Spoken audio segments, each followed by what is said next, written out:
Hello students, software engineering का आपका एक टॉपिक रहता है। बाकी आपका सिलेबस कंप्लीट हो गया है।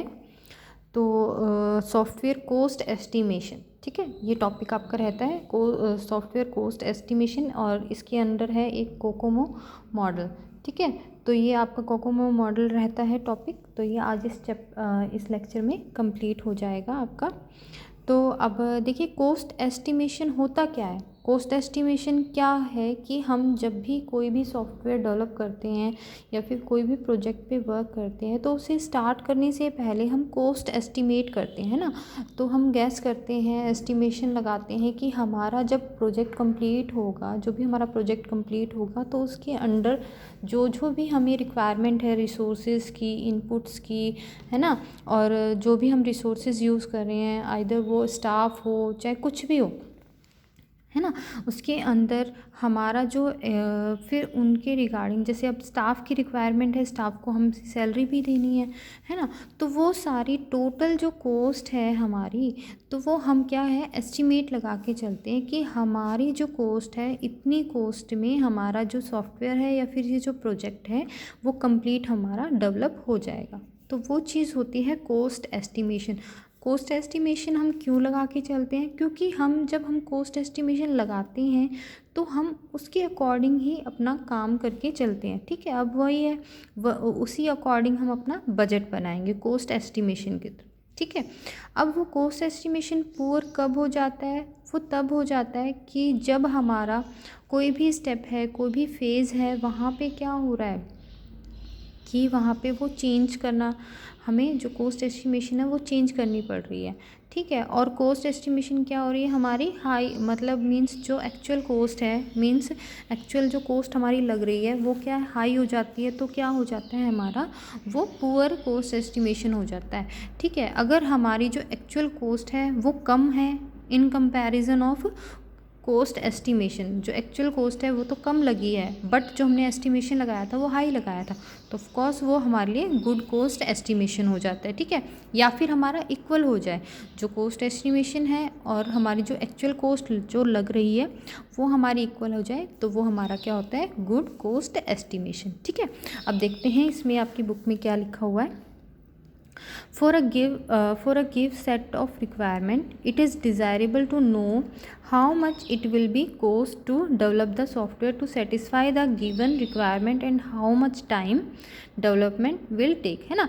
तो मतलब क्या है कि जैसे कि जो भी हम कोस्ट एस्टिमेशन लगाते हैं तो वो क्या है कि क्या सेटिस्फाई करता है कि रिक्वायरमेंट, जितनी भी जो भी रिक्वायरमेंट है सॉफ्टवेयर को डेवलपमेंट के रिगार्डिंग, तो मतलब क्या है कोस्ट टू, मतलब हम कोस्ट एस्टिमेशन में क्या करते हैं कि जो हमारा डेवलपमेंट है सॉफ्टवेयर की, वो हमारी क्या है, सभी रिक्वायरमेंट को, जो भी रिक्वायरमेंट है उसको सॉफ्टवेयर की रिगार्डिंग, वो रिक्वायरमेंट फुलफ़िल करता हो और जो डेवलपमेंट है वो सही टाइम पे हो जाए। ठीक है, these estimates are needed before the development is initiated, means जब हम ये क्या है डेवलपमेंट स्टार्ट करने से पहले हम इस कोस्ट एस्टिमेशन लगाते, क्योंकि डेवलपमेंट स्टार्ट होने के बाद थोड़ा ना हम एस्टिमेशन लगाएंगे। हम जो भी हम काम स्टार्ट करेंगे, अब फॉर एग्ज़ाम्पल हम मार्केट जाते हैं, ठीक है, कोई भी सामान परचेज़ करने, तो हम एस्टिमेट लगा के चलते हैं, उसी अकॉर्डिंग क्या करते हैं हम बजट लेके चलते हैं, उतने ही हम क्या करते हैं कैश लेके चलते हैं। ठीक है, कि हमारा जो भी सामान है, जो भी हम शॉपिंग करने जा रहे हैं, हमारी शॉपिंग इतनी अमाउंट में हो जाएगी, तो वो चीज़ें क्या होती हैं हमारी कोस्ट एस्टिमेशन, है ना।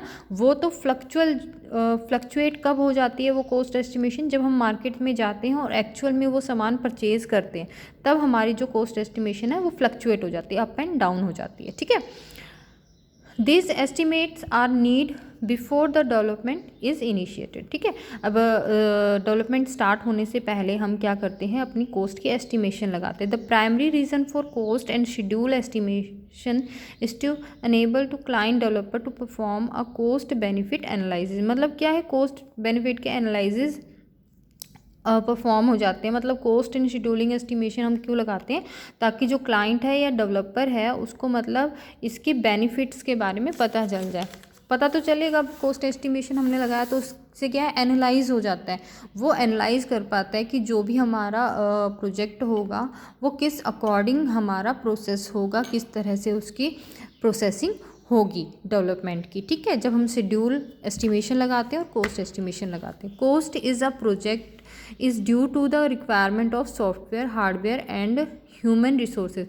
अब जो कोस्ट है वो प्रोजेक्ट की कोस्ट किस पे डिपेंड करती है कि हमारी सॉफ्टवेयर कि क्या क्या रिक्वायरमेंट है, उसमें हमारे हार्डवेयर्स क्या क्या यूज़ हो रहे हैं, ह्यूमन रिसोर्सेज है ना, कितना स्टाफ्स हमारा यूज़ हो रहा है ना, कितना एफर्ट इसमें लग रहा है। ठीक है, वो सारा हमारा कोस्ट में हमारा इंक्लूड किया जाता है। The bulk of the cost of software development is due to the human resources needed. ज़्यादातर जो हमारी कोस्ट है वो कहाँ लगती है, हमारे ह्यूमन रिसोर्सेज नीड, मतलब जो जहाँ पे मतलब ह्यूमन रिसोर्सेज में जो हमारी कोस्ट है वो सबसे ज़्यादा लगती है। क्यों? क्योंकि हमें क्या है, सॉफ्टवेयर या फिर प्रोजेक्ट हम जो डेवलप कर रहे हैं उसके अकॉर्डिंग उनको स्टाफ को हमें इन्वायरमेंट देना पड़ता है, प्लस सैलरी हमें देनी पड़ती है ना। Most cost estimates are determined in term of person months, है ना। तो ज़्यादातर जो मोस्टली जो कोस्ट एस्टिमेशन होती है वो किसकी टर्म में होती है, पर्सन मंथ में। ठीक है, estimate can be based on subjective opinion of सब पर्सन और determined through the use of model. तो मतलब क्या है कि जो हमारा एस्टिमेशन कोस्ट है वो किस पे बेस्ड होता है, पर्सन पे। ठीक है, या फिर जो हम मॉडल्स जो यूज़ कर रहे हैं, ठीक है, उस पर। Estimate through the use of model are generally accepted through we will discuss only the model based approach for the cost estimation. अब कोस्ट एस्टिमेशन लगाने के लिए जो हम मॉडल्स यूज़ कर रहे हैं तो उसके बारे में हम इस चैप्टर में, इस टॉपिक में हम पढ़ेंगे। ठीक है, अब देखो क्या लिख रखा है, अनसर्टेनिटीज़ इन कोस्ट एस्टिमेशन। अनसर्टेनिटी मीन्स मतलब कोई फिक्स नहीं होता है ना हमारा, कि कोस्ट एस्टिमेशन हम लगा के चलते हैं। अनसर्टेनिटी कब आती है, मीन्स फ्लक्चुएशन कब आता है, उसमें फिक्स तो होता ही नहीं है ना। अब वो किसी ना किसी फेज़ में, क्या पता किसी ना किसी फेज़ में जाके वो जो हमारा कोस्ट एस्टिमेशन है वो हमें चेंज भी करना पड़ सकता है। ठीक है, तो वो कब आता है, अब यहाँ पे देखो, we can perform cost estimation at any point in the software development life cycle. अब जब हमारा सॉफ्टवेयर डेवलप होता है उस लाइफ साइकिल में, यानी उस फेज़, किसी भी फेज़ में हम जो है, जो कोस्ट एस्टिमेशन है वो हम परफॉर्म कर सकते हैं। ठीक है, the cost estimation made at the initial state means starting की जो स्टेट है वो हमारी क्या होती है, कोस्ट एस्टिमेशन में prove to be wrong because the estimate are based on the reliability of information. जो हमारी क्या है, जो कोस्ट एस्टिमेशन है स्टार्टिंग में ही वो रॉन्ग कब प्रूव हो जाती है, जब क्या होता है, estimate are based on the reliability of information की रिलायबिलिटी पे जब बेस्ड होती है। ठीक है, unreliable information lead to poor estimate means unreliable. अगर हमारे पास जो इन्फॉर्मेशन है वो रिलायबल नहीं होगी तो हमारा जो एस्टिमेशन होगा वो पुअर हो जाएगा, क्योंकि ढंग से हम क्या है वो एस्टिमेट नहीं लगा सकते, है ना। और अगर हमारे पास रिलायबल इन्फॉर्मेशन है तो वो उसके रिगार्डिंग हम क्या कर सकते हैं, एस्टिमेट जो है थोड़ा सा एक्यूरेट हम लगा सकते हैं। ठीक है, अब देखो यहाँ पे क्या है, an accurate estimate can be made at the time when the project is actual delivery to the client. अब एक्यूरेट जो एस्टिमेट है हम कब लगा सकते हैं, जब हमारा, उस टाइम लगा सकते हैं जब हमारा जो प्रोजेक्ट है वो डेवलप हो जाए और एक्चुअल में हमारे क्लाइंट के पास डिलीवर हो जाए। ठीक है, at the delivery time resources spend on the project are fully known. क्योंकि जब डिलीवरी टाइम आ जाता है तो हमें पूरा पता होता है कि जो भी हमने रिसोर्सेज यूज़ किए हैं हमारे सॉफ्टवेयर में या फिर प्रोजेक्ट को बनाने के लिए, तो उसमें हमारा कितना एक्सपेंडिचर हुआ है ना। तो फुली हमें नॉलेज होती है। The cost estimate made at early phase are generally 3 times higher or lesser than the actual cost of a project. ठीक है।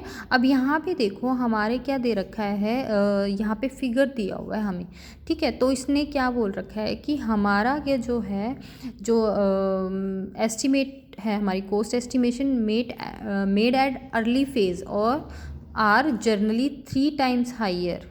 अब जो हमारा अर्ली फेज है, ठीक है, यानी स्टार्टिंग पॉइंट से ही हम क्या है कॉस्ट एस्टिमेट लगा के चलते हैं। तो अब यहाँ पे देखो कहीं पे तो वो क्या है, कॉस्ट एस्टिमेशन हमारी कहाँ जा रही है, डाउन जा रही है, और कहीं पे हमारी हाई जा रही है, ठीक है। अब देखो जहाँ पे क्या होगा, हमारी जो कॉस्ट एस्टिमेशन, यहाँ ये जो स्ट्रेट लाइन है वो तो है हमारी एक्चुअल कॉस्ट, जो रियल में हमारी कॉस्ट लगी है, और ये है हमारी एस्टिमेट कॉस्ट, ये वाली और ये वाली। अब देखो जब एक्चुअल कॉस्ट से हमारी जो एस्टिमेट कॉस्ट है वो डाउन जाती है तो उसको क्या बोलते हैं, नेगेटिव अनसर्टेनिटी, ठीक है। अगर हमारी जो एस्टिमेट कॉस्ट है वो हायर गई है एक्चुअल कॉस्ट से, उसको बोलते हैं पॉजिटिव अनसर्टेनिटी। अब देखो क्या होता है, हमने फॉर एग्ज़ाम्पल नॉर्मल हम लगा के चलते हैं कि हम मार्केट गए,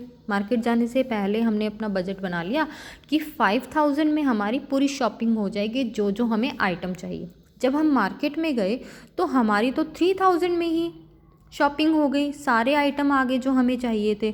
तो हमने क्या किया था, हमने तो कॉस्ट एस्टिमेशन लगाई थी 5000, है ना, और हमारा काम चल गया 3000 में, काम ही हो गया। एक्चुअल कॉस्ट हमारी 3000 है और जो एस्टिमेट कॉस्ट थी 5, तो यानी हमारी जो एस्टिमेट कॉस्ट थी वो तो हायर थी और जो एक्चुअल कॉस्ट थी वो हमारी लो थी। तो यहाँ पे क्या हो गया, हमारी पॉजिटिव अनसर्टेनिटी हो गई, ठीक है। अब ये लगा के चलते हैं। अब दूसरा एग्जाम्पल है हमारा नेगेटिव अनसर्टेनिटी का। उसमें क्या है कि हम लेके तो गए 5000, लेकिन जो हमारा जो भी आइटम हमें चाहिए था वो हमारा आ गया 10000 में, है ना। तो अब एक्चुअल कॉस्ट हमारी 10000 है और जो हमने एस्टिमेट लगाया था वो 5000 लगाया था, तो हमारा क्या हो गया, वो नेगेटिव अनसर्टेनिटी, ठीक है। अब नेक्स्ट है हमारा यहाँ, अब क्या करते हैं हम, जो कॉस्ट एस्टिमेशन में हम मॉडल्स का यूज़ करते हैं, ठीक है। तो आपके सिलेबस में सिर्फ एक ही मॉडल दिया हुआ है, तो हम वही मॉडल करेंगे, वो है आपका कोकोमो मॉडल, ठीक है। तो कोकोमो मॉडल की मैं आपकी, तो अब देखते हैं कोकोमो मॉडल क्या होता है।